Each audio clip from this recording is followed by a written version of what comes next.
noches, bienvenidos al programa. Yo soy Jaime Bailey y estamos saliendo desde Miami en directo para todo el mundo.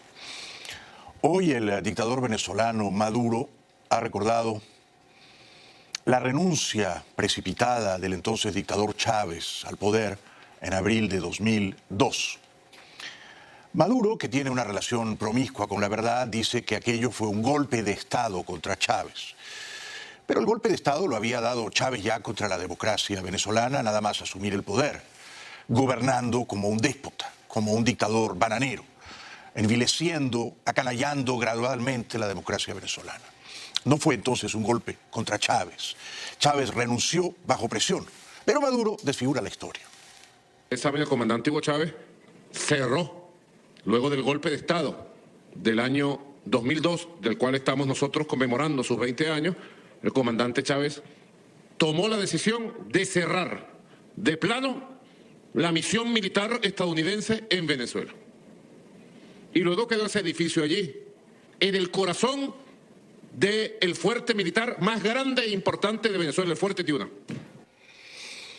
El dictador Maduro, que sirve a la dictadura cubana, que sirve a la dictadura rusa, que sirve a la dictadura iraní, que sirve a la dictadura china, es un dictador y es al mismo tiempo un vasallo o un lacayo de unas dictaduras de mayor poder o de mayor astucia como la cubana. Sin embargo, se jacta o se vanagloria de que el entonces dictador Chávez echó de Venezuela a los militares estadounidenses que tenían algunas bases allí. Y comandantes estadounidenses aquí para ejercer influencia y controlar a los 4 componentes de la Fuerza Militar venezolana. El jefe de la misión militar tenía línea directa con el presidente de la República. De vergüenza, ¿verdad? Línea directa con el ministro de la Defensa. Y bueno, todos los días desayunaban, almorzaban, cenaban en los cuarteles del país. Era una misión colonial, militar en Venezuela. No es verdad.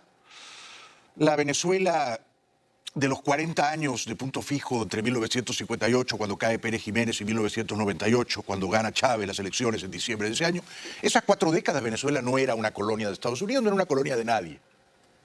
Tuvo además gobiernos de izquierda, democráticos. No era una colonia. Ahora sí es una colonia Venezuela. Es una colonia principalmente de los cubanos.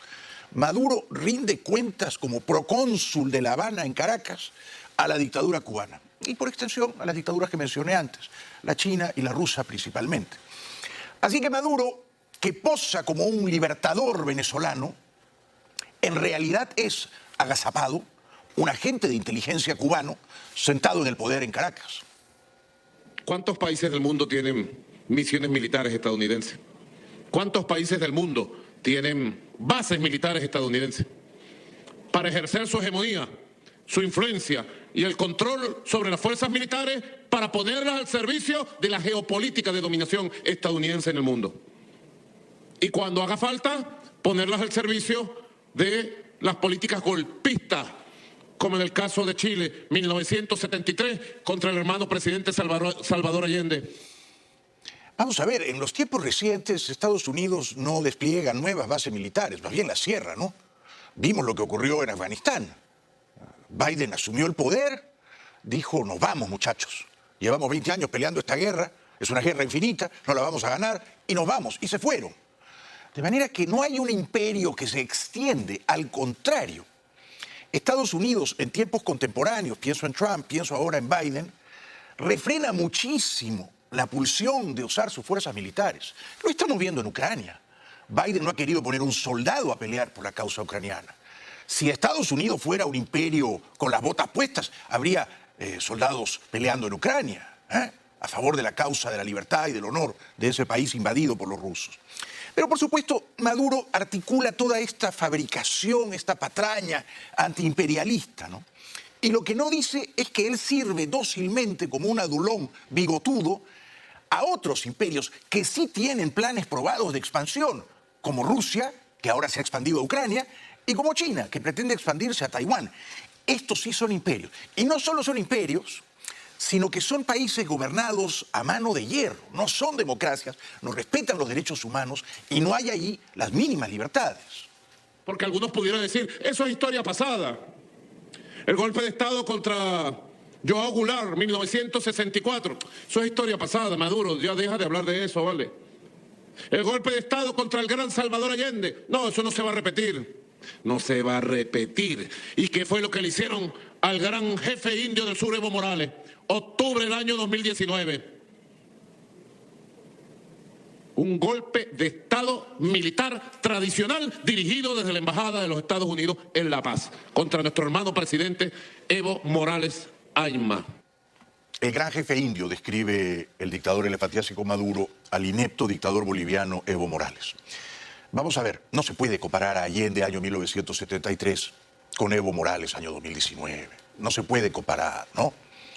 Evo Morales llevaba 14 años ejerciendo despóticamente el poder en Bolivia. Era un dictador de punta a cabo, de cabo a rabo. Hizo un fraude en los comicios de ese año. La OEA denunció el fraude. Aquellos comicios amañados no resistían una auditoría independiente. El Senado boliviano destituyó al dictador Morales y nombró a una presidenta interina. No fue un golpe de Estado militar como el que en efecto ocurrió en Chile en septiembre del año 73. ¿No? Pero además, Maduro, que ahora apoya al dictador ruso Putin, que no se atreve a condenar a Putin por desatar una guerra espantosa en Ucrania, que ha provocado la muerte de decenas, quizás centenas de miles de personas. Ah, sí, es valiente para criticar al imperio de Estados Unidos. A la hora de criticar a Putin y de decirle basta ya de derramar sangre inocente en Ucrania, es un cobarde. Calla en 7 idiomas y se hinca de rodillas ante su jefe ruso. Pasa de visita por Caracas y hace el ridículo, ¿no? Da pena verlo, ¿eh?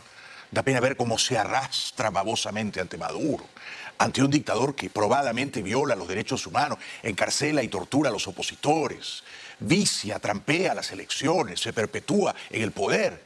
Va el político chileno Daniel Jadwe, alcalde de una comuna de Santiago, Recoleta, declaradamente comunista, militante del Partido Comunista Chileno. Le disputó la candidatura presidencial, las primarias de la izquierda, al actual presidente Boric. Sacó 39%, este sujeto en las primarias. Más de 700.000 votos. O sea, 700.000 chilenos querían que este individuo que va a Caracas a hacerle el besamanos al sátrapa Maduro, a hablar mal de su país y de los políticos de su país, como Ricardo Lagos y Soledad Alvear, querían que este, declarado comunista, fuera el presidente de Chile. Y lo digo con mucha alegría y a la vez con un poco de vergüenza y pena, porque soy chileno, ¿no? La vergüenza y la pena, lo dije ayer, viene de recordar que el gobierno de Chile, en ese golpe de Estado, un gobierno que se decía progresista y democrático, ¿no? Fue el primer gobierno del mundo en correr a reconocer al gobierno golpista que había cerrado el Parlamento venezolano y que había derrocado un gobierno elegido democráticamente. Ese señor se llamaba Ricardo Lagos Escobar y su canciller se llamaba Soledad Alvear. Y mi presencia aquí es para recordarle a todos en el mundo que no todos los chilenos apoyamos el golpe y que muchos lloramos ese día por un golpe de Estado contra una democracia de aquellos que se llenan la boca diciendo que son demócratas. Bueno, es triste, es patético ver a este político comunista chileno, el alcalde Jadwe, que fue precandidato presidencial, en Caracas, adulando a Maduro y hablando mal de sus adversarios políticos chilenos. Es triste, ¿no? Está confundido, naturalmente, señor Jadwe, ¿no? Basta con saber que es comunista. Cualquier individuo que ahora, en abril de 2022, se declara comunista, está confundido, está desorientado, pobre, ¿no? Está mal informado, o tendrá algunas taras que le impiden ver la realidad con nitidez. Carece de una mínima lucidez. Cualquier persona que se pone una remera ahora que dice soy comunista, te está diciendo soy un tarado. Con todo respeto, ¿no?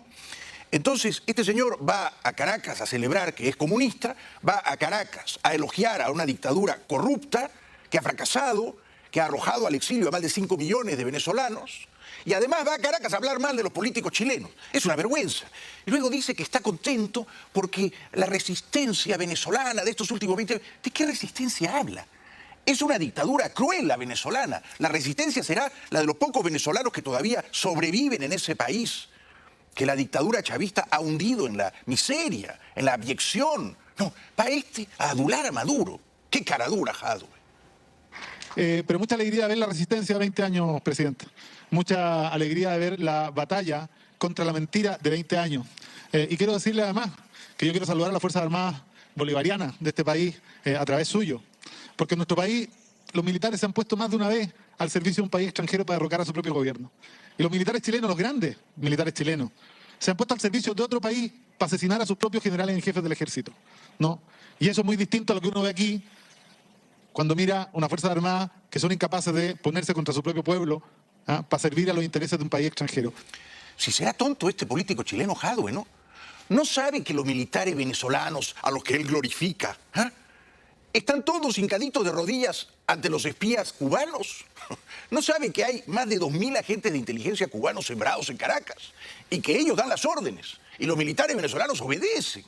No, va de nuevo a Caracas a hablar bien de los militares venezolanos, que son un atado de ineptos, una gavilla de panzones corrompidos, ladronzuelos. Los va a elogiar. Y de paso habla mal de los militares chilenos. Pero bueno, este sujeto no tiene un mínimo cariño a la patria, ¿ah? Tiene que ir a correr a Venezuela, a hacer el papel de perrito faldero de Maduro y hablar mal de los políticos de su país, de los militares de su país. Y quiero decir que estoy, la verdad, muy bien impresionado. Porque en mi país, cuando se violan los derechos humanos, nunca hemos visto que un violador de derechos humanos sea perseguido por la justicia. Nunca en mi país han encarcelado a los que les quitaron los ojos a los jóvenes que salieron a protestar hace 3 años atrás. Entonces, saber que en este país donde todos dicen que no hay separación de poderes, enterarnos y poder contarle al mundo que hay cientos de agentes del Estado condenados por violación de los derechos humanos, nos parece sorprendente, porque allá en Chile, donde dicen que hay separación del Estado y donde dicen que el gobierno no incide sobre la justicia, no hay ninguno, presidente, a pesar de todos los informes internacionales. Entonces parece que aquí las cosas funcionan distinto a como cuentan los medios. Es muy triste, ¿no? Es patético, realmente hace el ridículo, ¿no? Desnuda su miseria intelectual, su miseria moral, ¿no? Queda como un personajillo muy menor, ínfimo, ¿no? Que se rebaja, que condesciende a adular a un dictador fracasado, con las manos manchadas de sangre.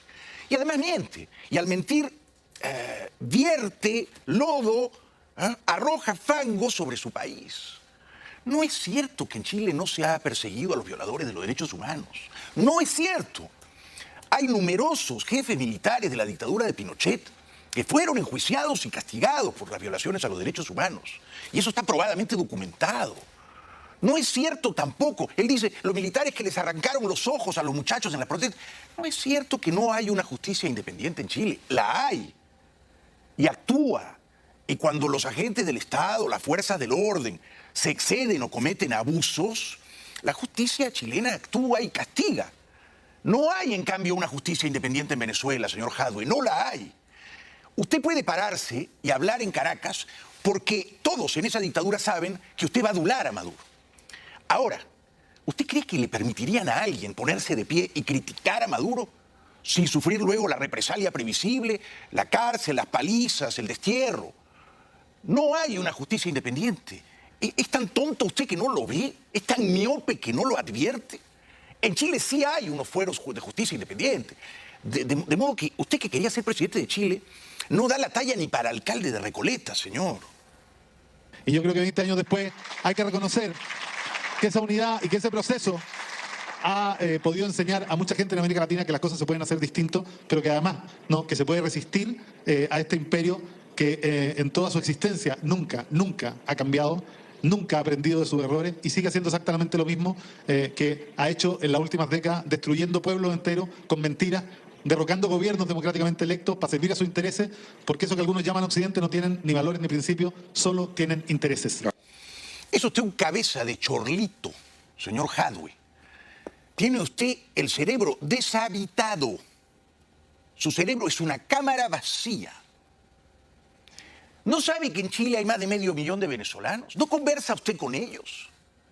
¿Cómo puede usted decir que es Maduro el que resiste en Venezuela? No, Maduro es el dictador que se ha sentado sobre todos los poderes públicos, los ha copado y los usa de un modo inmoderado, vil, abusivo.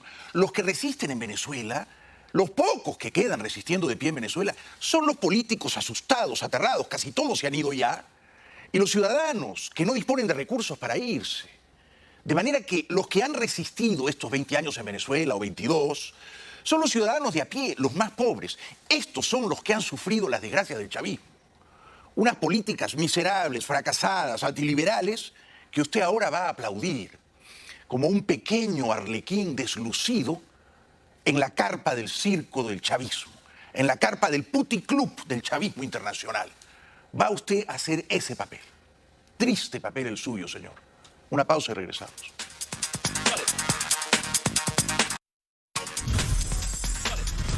Bienvenidos de vuelta al programa.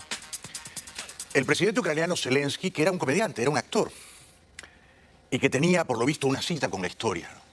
Y ha estado a la altura de las circunstancias históricas, expresó hoy su comprensible indignación, porque él siente que el mundo libre o una parte sustancial de él, Alemania, por ejemplo, no se ha comprometido hasta las últimas consecuencias con Ucrania.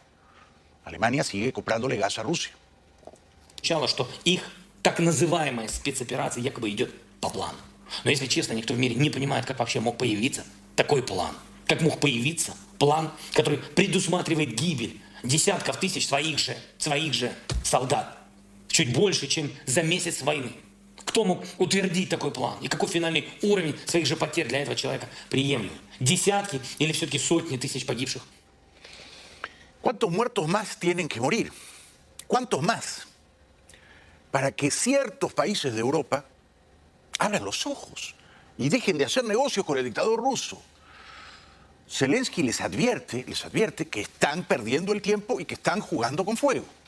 Європейці мають докладати усіх зусиль, щоб негайно відновити силу міжнародного права, щоб негайно змусити Росію шукати мир. Це завдання може бути виконано тільки спільно. Спільно усіма в Європі, на рівні усього Євросоюзу, разом з іншими учасниками нашої антивоєнної коаліції. Якщо Європа згає час, Росія скористається цим для розширення зони війни і ще на інші країни. Я вірю, що разом ми цього ніколи не допустимо.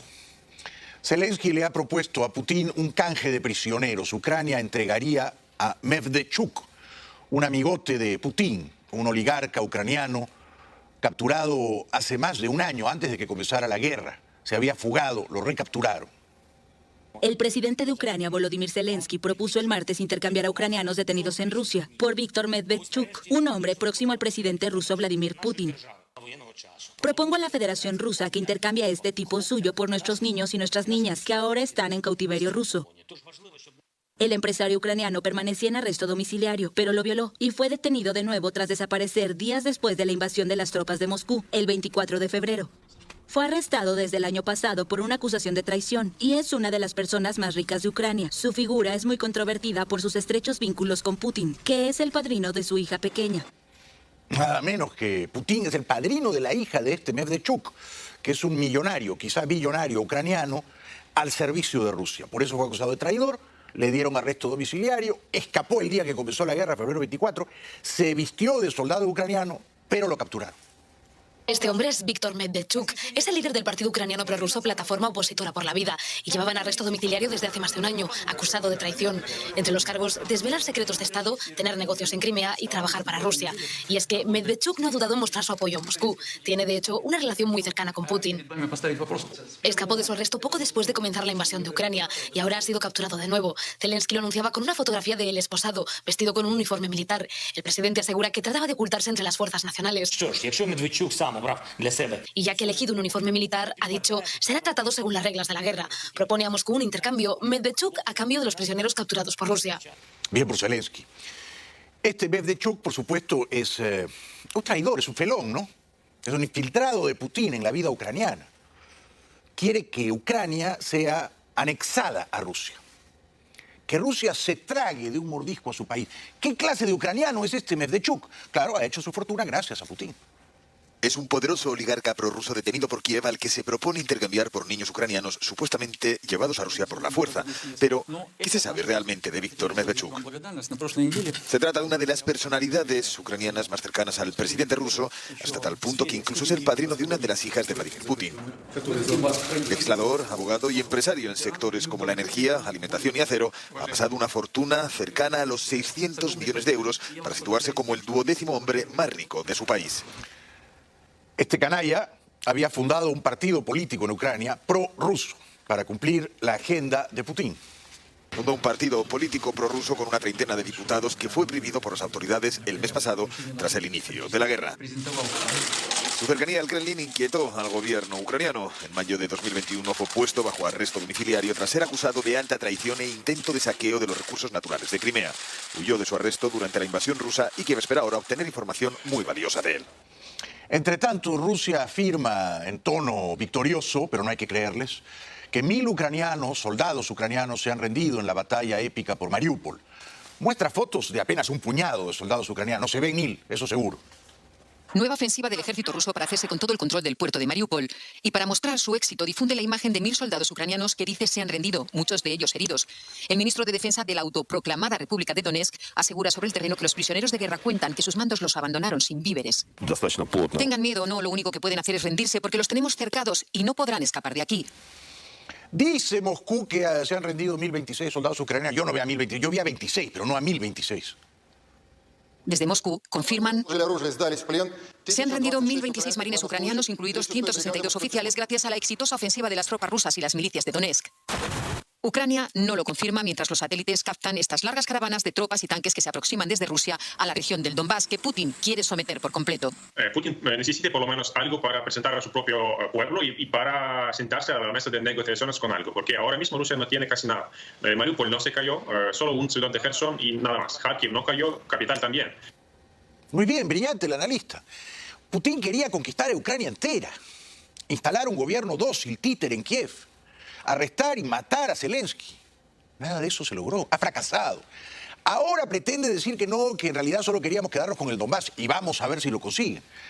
Son ya 49 días, Mariupol es tierra arrasada, pero la batalla no ha cesado y los ucranianos van a pelear hasta el último misil.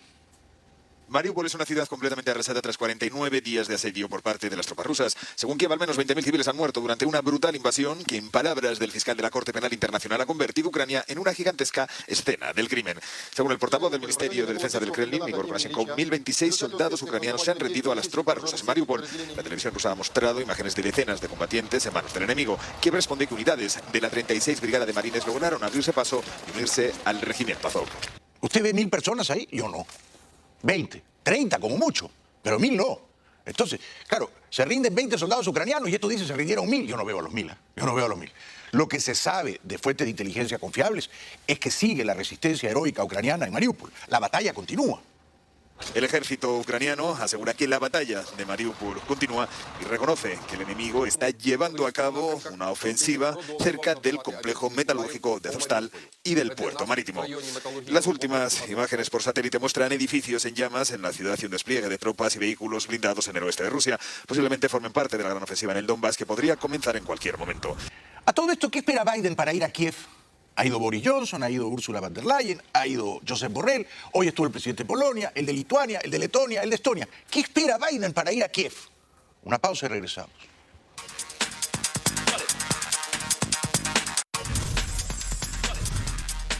Entre los muchos errores de inteligencia cometidos por Rusia en su invasión a Ucrania está el de las comunicaciones. Fallaban los teléfonos satelitales encriptados muy a menudo.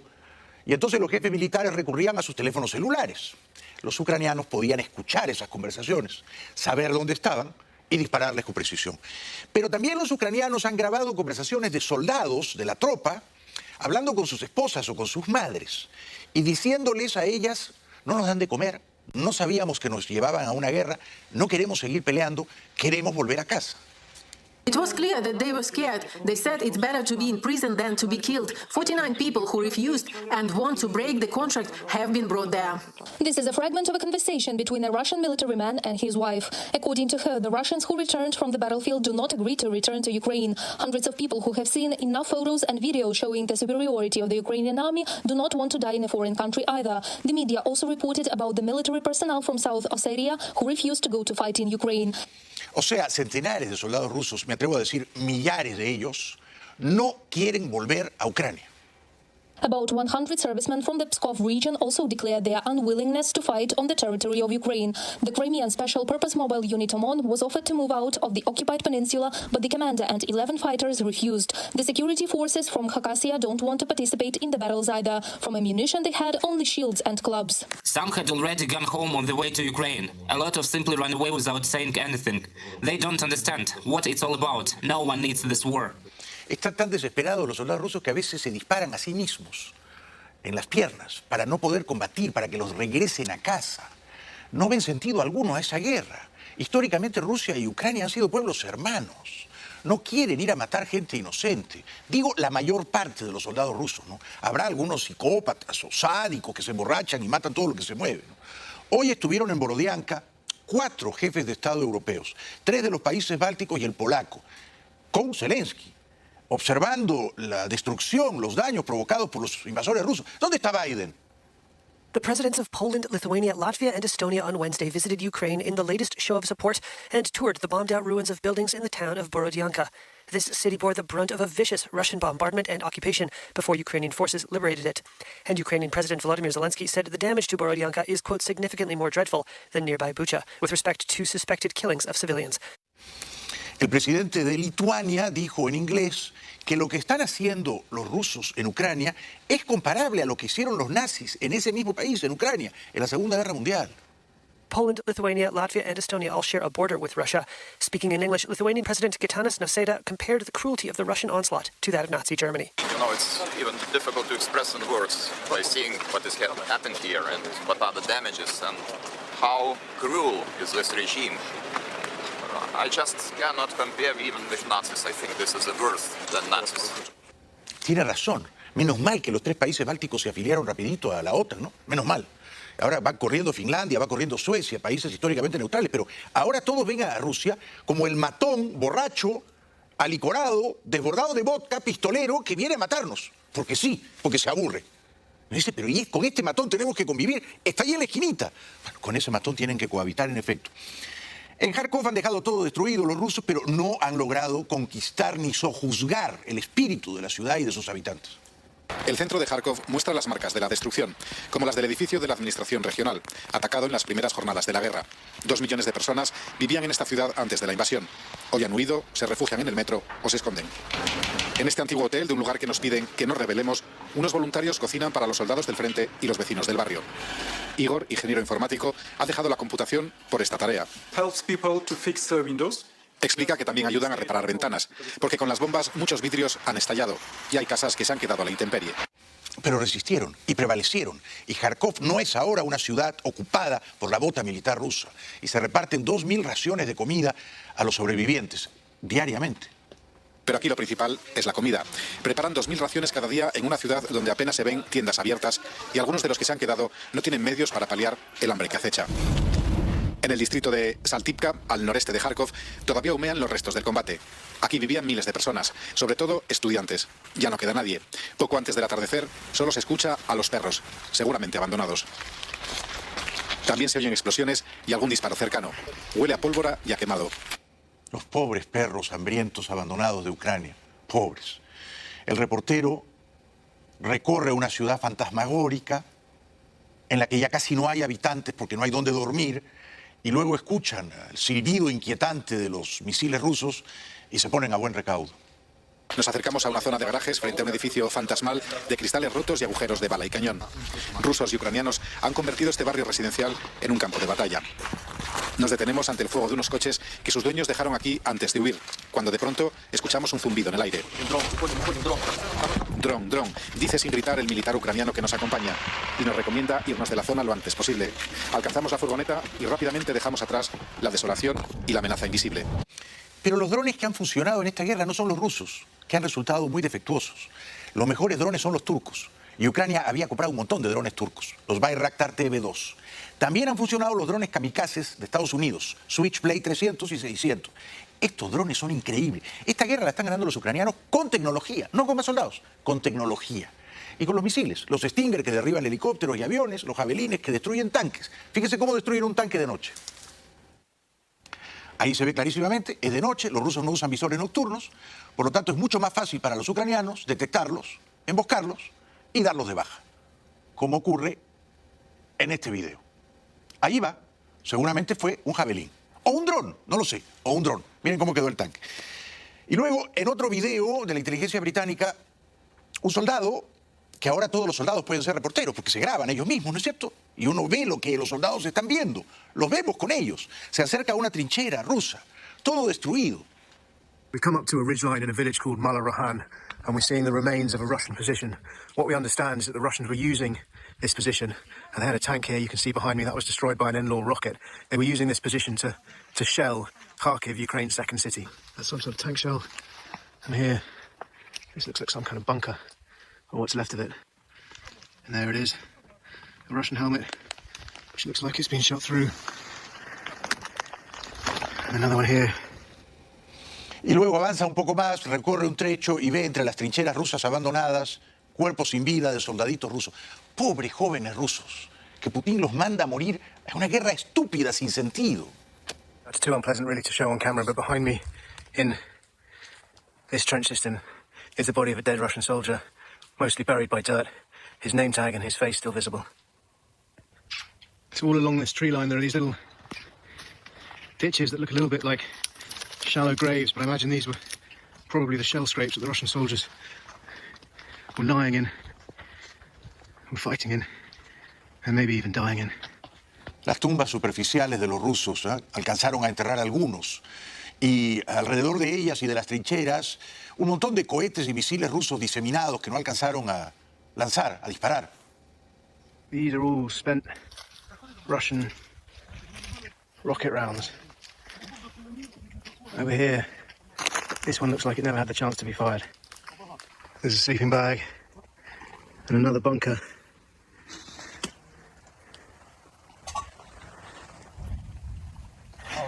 And in the distance we can hear that constant rumble of artillery shelling. Mientras tanto, Ucrania sigue recibiendo enhorabuena los misiles Javelin. Miren cómo entrenan con ellos.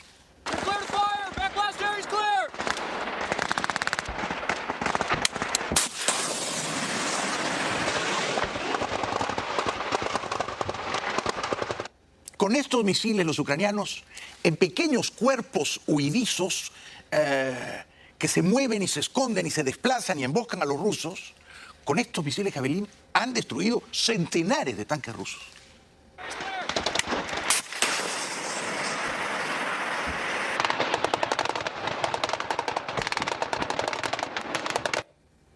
Al final, Putin, el miserable, perderá esta guerra. Ya regresamos.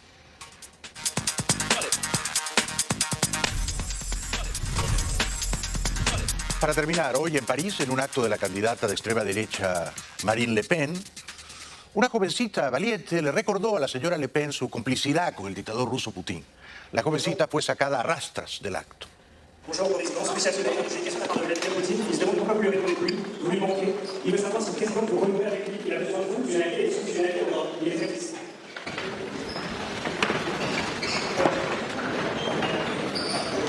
C'est pas grave, pas d'agitación. Continuons notre conférence. Y los periodistas corrieron tras la jovencita y dejaron sola a la señora Le Pen. Gracias por hoy. Muy buenas noches.